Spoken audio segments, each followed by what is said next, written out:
Hi, it's Jack from Authentic Artists and Orate, and it's Friday, and it's lovely to be with you again today. So I wanted to reflect, as I have started to do on Fridays, about the week. How's your week been? It's been a short week this week in the UK, and I feel like I've been wading through treacle. I don't know about you, but I feel like this week has been quite heavy in terms of just the focus I've needed to get the things done I've set out to do. And I've spoken to a few clients and friends as well, and I think everybody's felt the same way. So how's that been for you? Have you felt that you've struggled a little bit? Maybe it's because we had a long weekend last weekend, but yeah, it's been a bit hard going.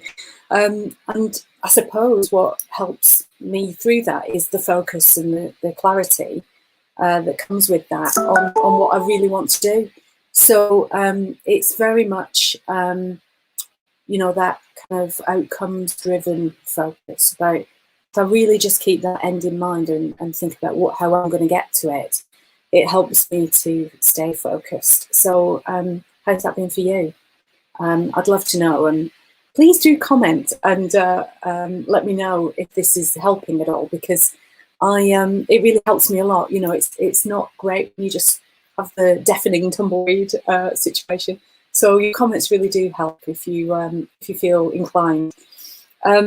So a few things that are happening at the moment. I'm changing quite a lot. As I said, it's only a month ago I started working in my own business full time. That's been a real adjustment, and even though nothing's really outwardly changed, I'm still working at home, I'm still busy and focused on what I'm doing. There is a definite change in the way I feel, and of course the responsibility of building a business, and that's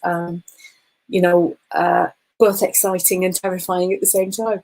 And I suppose everybody that embarks on that goes through that whole growth, and there are growing pains to any new endeavour. So whatever you're trying to do, know that that's okay and that's normal. I've had a few discussions about imposter syndrome, and I really appreciated it. I saw a post on LinkedIn that somebody shared about imposter syndrome is not a syndrome. It's just stuff that happens. And I always talk about the comfort zone and the fact that anything outside of your comfort zone is by definition inherently uncomfortable, and so you have to kind of get used to that and feel your way through it. So I've been doing that myself, and things I'm working on, big into Clubhouse at the moment. Has been a great way to network, especially during lockdowns.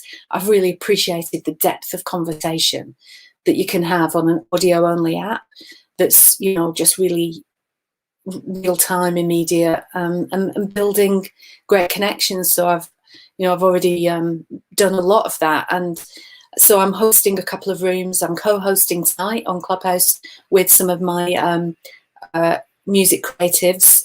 So we've got a collective of 5 of us that are women coaches within music and coaching creatives, and that's what the room's called. So we have that at 6 o'clock on a Friday night. If anybody's around, pop in.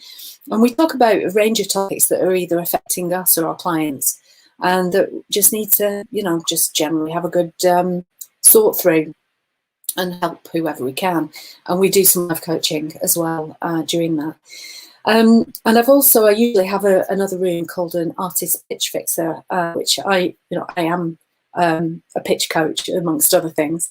And I've moved that. I've decided to change the focus and broaden it out, which actually follows the pattern of where I started doing coaching with musicians.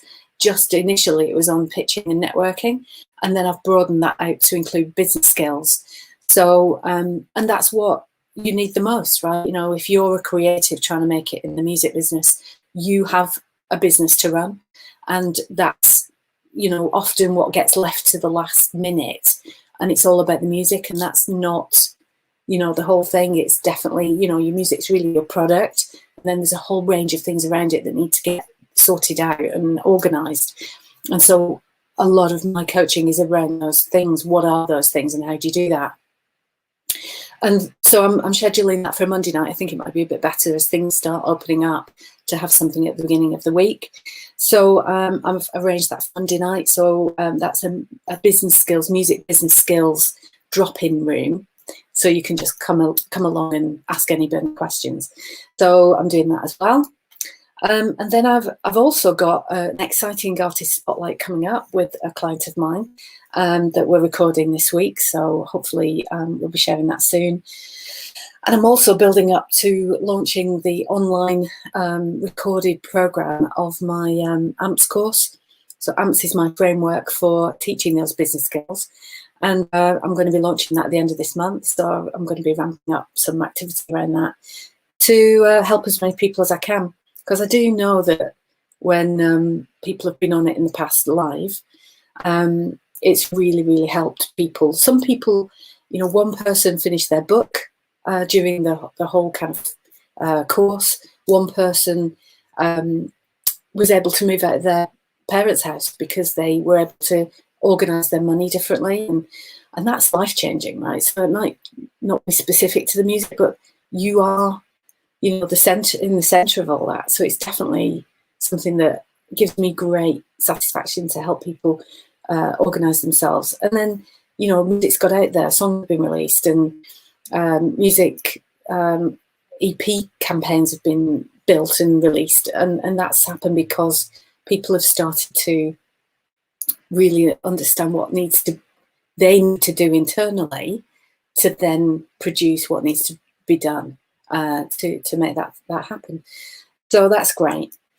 So that's the music side of things. What my life lesson is when I have looked back on my career in corporate, certainly in sales career, and then coming to songwriting and working with creatives later in life. Those two things, I think, are this sort of two halves of the same coin. I think there's a lot to be learned from the other camp. So musicians who are very emotionally connected and very creative need more structure in their world. And I believe, and this is my experience, that people who are in corporate, people who are in the workplace, need more soul in their job. They need more creativity and more emotional connection and really showing up authentically. And I struggle with that, and it's been some of my path to reconnect to all of the things I wasn't really doing well before. So I think there's a lot to be learned from the other side of that. And my orate content is something that's aimed at business to business, primarily sales communities, and that's something I'm about to be finishing and launching as well. So there's a lot going on that I've got planned. So part of this is to share what I'm doing and to expect that, and know that there are strengths in both of those things that we can really harness better when we really get out of our own way, which is where cope comes in, because the left and the right side of those things, but in the centre there's ourselves, there's us. And if we're struggling, notwithstanding all the extra struggles we've had recently with the pandemic, but it's us that really need to work on ourselves, and that is what I love doing the most. It's really about making that life-changing transition and transformation with what I do when I work with people, either one-to-one or on a course. So how are you? How's things been for you this week? Let me know. And take the time to finish the stuff you need to this afternoon, and rest and relax over the weekend if you can. I'm going to be doing it both of those things. So I'll see you on Monday. I hope you have a great weekend. See you.